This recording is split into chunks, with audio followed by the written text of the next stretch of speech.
নমস্কার, আমি জ্যোতিষী অভয় শাস্ত্রী। আজকে এই অনুষ্ঠানে আমরা জ্যোতিষ সম্বন্ধে কিছু আলোচনা করতে চাই। যে আলোচনা হচ্ছে কর্ম সম্বন্ধে কিছু আমরা জেনে নেব। আজকে আমাদের বেকারত্বের যে সমস্যা, জ্যোতিষ এখানে কতটা প্রয়োজন আছে, জ্যোতিষী কতটা এই সমস্যার সমাধান করতে পারে, অল্প বিস্তর কিছু আলোচনা আমি এখানে করছি। অনেক ক্ষেত্রে দেখা যায় কেউ কেউ তার যোগ্যতা অনুযায়ী তার কর্ম ঠিক নির্বাচন করতে পারে না। এই কর্ম আমরা একটা জন্ম ছকে বা হরস্কোপে আমরা দেখি দশম ভাব। লগ্ন থেকে আমাদের 1 নম্বর ঘর ধরা হয় তনুভাব। লগ্নের দশম ভাব থেকে আমরা কর্ম বিচার করি। এই দশম ভাব যদি শনি থেকে যায় তাহলে আমরা দেখতে পাই প্রাইভেটের কিছু কাজের সঙ্গে যুক্ত হতে হবে, সরকারি না। ওখানে রবি থাকলে, দশম ভাবের সঙ্গে যুক্ত থাকলে রবি, সেখানে আমরা সরকারি চাকরি দিই। এরকম শনি যেমন দশম স্থান থাকলে লেট দেরিতে কর্মদান করবে, শনি মঙ্গল থাকলে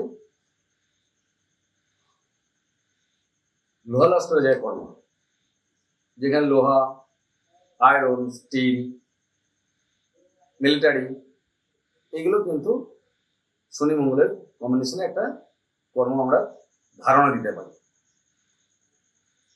দেখুন আপনার ছকে দশম ভাবে কে রয়েছে, শুধু দশম ভাব দেখলে হবে না, তার চতুর্থ ভাবকে দেখতে হয়, তার একাদশ ভাবকে দেখতে হয়।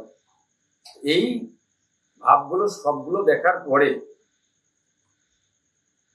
দেখতে হবে তার নক্ষত্রিক দিকগুলো দেখতে হবে, কোন গ্রহের নক্ষত্রে রয়েছে,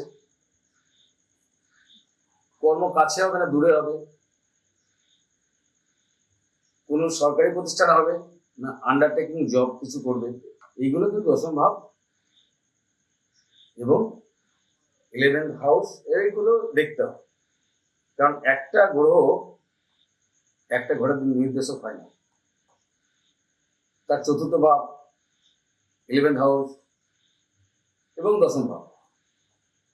নবম ভাব থেকে আমরা দূর যাত্রা দেখি, 12 নম্বর থেকে আমরা রাজ্যের বাইরে বা বিদেশ যাত্রা দেখি। কর্ম কাছে না দূরে, কাছে পিঠে চতুর্থ ভাবের সঙ্গে যদি দশম ভাব বের কোনো কানেক্ট হয় তাহলে বাড়ির কাছে পিঠে কর্ম হবে। এখানে একটা কথা আমি বলে রাখি, কর্মের দিক,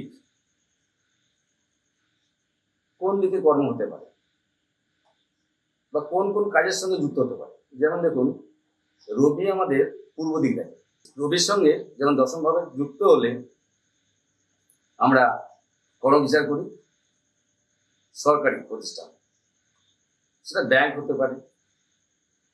এবার দশম ভাবের সঙ্গে বৃহস্পতি দেখে তাহলে টিচার দেখে।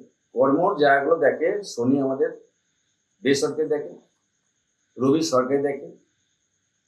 যেরকম বলেছি সেরকম আমাদের বৃহস্পতি আমাদের টিচার দেখে, health centre, bank sector, banking জায়গাগুলো আমাদের বৃহস্পতি দেখে, হেলথেও বৃহস্পতি দেখে। এইরকম ভাবগুলোকে দেখতে হবে যে কোন ভাবের সঙ্গে কোন গ্রহগুলো যুক্ত রয়েছে। বুধ অ্যাকাউন্টেন্সি, কমার্স, খাতা পেন, এগুলো দেখে। দশমে মঙ্গল কানেক্ট থাকলে প্রশাসনিক দিক থেকে উন্নতি, ডিফেন্স, মঙ্গল এইগুলো দেখে। প্রমোটার, বিজনেস করলে কি হবে, প্রমোটারি ফ্ল্যাট বিজনেস, হ্যাঁ ওর সঙ্গে শুক্র থাকলে ফ্ল্যাট বিজনেসটাও হয়। এই জায়গাগুলোকে আমরা যদি সূক্ষ্মভাবে যদি দেখে থাকি, সঠিকভাবে যে আমরা বিচার বিশ্লেষণ করি, তাহলে দেখা যাবে একটা জাতক বা জাতিকা সঠিক জায়গায় সে কর্ম। দেখুন আপনার ছেলে বা আপনার মেয়ে বা আপনার নিজের কর্মের জায়গাটা আছে কোন জায়গায়, কোন জায়গায় আপনার কর্ম হতে পারে, কোন জায়গায় আপনি কি নিয়ে পড়াশোনা করেছেন বা কোন লাইনে গেলে আপনার সেটা সাকসেস হবে। না জেনে আপনি বিভিন্ন জায়গায় অ্যাপ্লাই করছেন, বিভিন্ন জায়গায় ভাবছেন, হবে না। বুধ শুক্র রবি ডাক্তারি দেয়, টেকনিক্যাল লাইন মঙ্গল শনি শুক্র, ইলেকট্রিক্যাল দেখে শুক্র। তাহলে আপনার চোখে দেখুন যে আপনার দশম ভাবের সাথে কোন কোন গ্রহগুলো যুক্ত হয়েছে। এখানে বলে রাখি, কোনো মানুষের যদি রাহু দশম স্থানে থাকে, সেই রাহু কিন্তু কি করায়, রাহু ঘুরে ঘুরে ব্যবসা করায়, ঘুরে ঘুরে কাজ করায়। আপনি সরকারি চাকরি করছেন, কিন্তু দেখবেন আপনার পারিশ্রমিক সেই তুলনায় আসবে না, কিন্তু আপনাকে প্রচন্ড পরিশ্রম করতে হবে। চন্দ্র তাহলে কি হবে, জলের ডিপার্টমেন্টে বা জল বিভাগ, নাবিক হতে পারে, দামোদর ভ্যালি কর্পোরেশন হতে পারে, এরকম বিভিন্ন বিভিন্ন ভাগগুলো চন্দ্র দেখে। কিন্তু যদি চন্দ্র দশম ভাবে থাকে আপনার, আপনি কর্ম নিয়ে শান্তি পাবেন না। এখানে 1 বছর, ওখানে 1 বছর, এরকম ব্যাপারটা বোঝাচ্ছে। যেমন ধরুন আপনার যদি ব্যবসা করেন, ওটা চাকরি হিসেবে বললাম, আপনি যদি ব্যবসা করেন তাহলে দেখা যাবে কি, চন্দ্র কি করায়, চন্দ্র ঘন ঘন মত পরিবর্তন করে, চেঞ্জ, প্রমোশন দেয়। সেরকম রাহু চন্দ্র যদি দশম স্থানে থেকে যায়, তাহলে আপনি কর্মের জায়গায় কোনোদিন শান্তি পাবেন না। চন্দ্র কেতু যদি থেকে যায়, আপনার কর্মের জায়গায় গুপ্ত শত্রু, আপনি ভালো কর্ম করছেন কিন্তু গুপ্ত শত্রু আপনার রয়েছে, আপনি বুঝতে পারছেন না, আপনার আশেপাশে গুপ্ত শত্রু রয়েছে, আপনি বুঝতে পারছেন না যে আপনার পিছনে সবসময় লেগে রয়েছে। আপনার কাজ এত ভালো, কিন্তু আপনার কাজ ঊর্ধ্বতন কর্তৃপক্ষ মনে করতে হয়। এটা কেতু থাকলে হয়, এবং উঁচু জায়গা থেকে পত্তন হয়ে যাওয়া। দশমে যদি আপনার কেতু থাকে, তাহলে চতুর্থ রাহু থাকবে, তাহলে দেখবেন বাড়িতে চুরি যাওয়ার ব্যাপারটা বোঝায়, বৃত্ত দ্বারা চাকর দ্বারা চুরি যেতে পারে। এই জায়গাগুলোকে আমাদের ম্যানেজ করতে হবে বা ভাবতে হবে। দেখুন আপনার সাথে আছে নাকি, লগ্ন যেখানটা লেখা আছে ওই জায়গা থেকে দেখুন চতুর্থ ভাবনা রাহু থাকলে দশম ভাবে আপনার ওখান থেকে গুনে গুনে যান, ঘড়ি উল্টো দিকে গুনুন, দেখুন ওইখান থেকে দেখুন আমরা দশম ভাব যেখানটা পড়ছে সেই জায়গাটা দেখুন। যদি কেতু থেকে যায় তাহলে আপনার হঠাৎ করে ডিমোশন, প্রমোশন না, এবং আপনি কর্ম নিয়ে কখনোই শান্তি পাবেন না। এইবার আপনি কোন জায়গায় কর্মটা করবেন, দুতল বিশিষ্ট অফিসে না একতলের বিশিষ্ট অফিসে। কর্মভাব দেখুন, এখানে আমাদের অগ্নিপৃথ্বী বায়ু জল এই ভাবের মধ্যেই রয়েছে। তাহলে আমরা যদি বায়ু রাশিতে আপনার কর্মস্থান পড়ে, তাহলে দেখা যায় আপনি দুতল বিশিষ্ট কোনো অফিসে আদালতে কাজ করছেন। অগ্নি রাশিতে বললে সেই জায়গায় কর্ম কিন্তু আপনার শান্তিতে হবে না, কর্ম আপনি করবেন।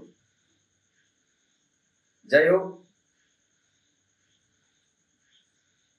জ্যোতিষ আলোচনা করতে এসে এটুকু মাথায় রাখতে হবে, আমরা জ্যোতিষের কাছে কেন যাব, জ্যোতিষের দ্বারা কি উপকৃত হতে পারি। দেখুন, জ্যোতিষীর কাছে এসে সঙ্গে সঙ্গে আমি বড়লোক হয়ে যাবে না, পাথর পড়িয়ে রেমেডি দিয়ে আপনাকে বড়লোক করা যাবে না, কিন্তু ওর মধ্যে আপনার দরকার আছে আপনার লাইন, কোন লাইনে আপনি যাবেন, আপনার ভাগ্যের চাবিকাঠি কোন জায়গায় লুকিয়ে আছে, একটা দক্ষ জ্যোতিষী কিন্তু আপনাকে বলে দেবে। যাই হোক, আজ আর বেশি আমি কিছু বলবো না কর্ম সম্বন্ধে। আগামী এপিসোডে আবার আমি কর্ম, সন্তান, পরিবার, বিবাহ, প্রেম, প্রীতি, এইসব যে জায়গাগুলো রয়েছে এগুলো সূক্ষ্মভাবে আমি আলোচনা করব। আপনারা দেখতে থাকুন এবং আপনারা এগুলো বুঝুন। জ্যোতিষ কেন আমরা দেখাতে যাব, জ্যোতিষের দরজায় দরজায় ঘুরে টাকাগুলো নষ্ট করার কোনো মানে হয় না। জ্যোতিষ দেখাবেন না সেটাও না, কিন্তু আপনাকে ভাবতে হবে যে হ্যাঁ, জ্যোতিষের কাছে গিয়ে আমার লাভ কি হয়েছে। জ্যোতিষী দরজায় দরজায় গিয়ে আপনারা 500, 1000, 2000 টাকা ভিজিট দিয়ে আপনারা চলে আসছেন, কিন্তু কাজগুলো বুঝে নিচ্ছেন না। সত্যিই কি আমি পুলিশের চাকরি করতে পারবো? সত্যিই কি আমার ব্যবসা হবে?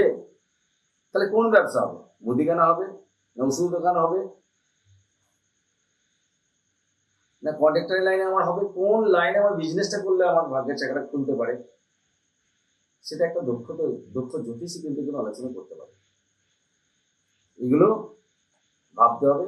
যাই হোক, আমি যদি আমাকে কেউ জ্যোতিষ হিসেবে দেখাতে চান, আমার চেম্বার রয়েছে, 5-7খানা রয়েছে। বোলপুরে রয়েছে, আমি স্কুল বাগানে রয়েছি, বর্ধমানে রয়েছে, বীরহাটায়, গুসকরায়, সাগর এক্সে রয়েছে শুক্রবার দিন। প্রত্যেকের জায়গাতেই আমাকে পাবেন। তারকেশ্বর রয়েছি, দুর্গাপুরে আছি। ফোন নাম্বারটা আপনি নোট করতে পারেন।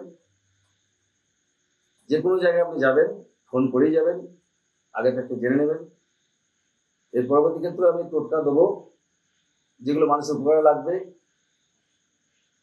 আমার ফোন নাম্বারটা আপনারা নোট করতে থাকুন, 9732337271।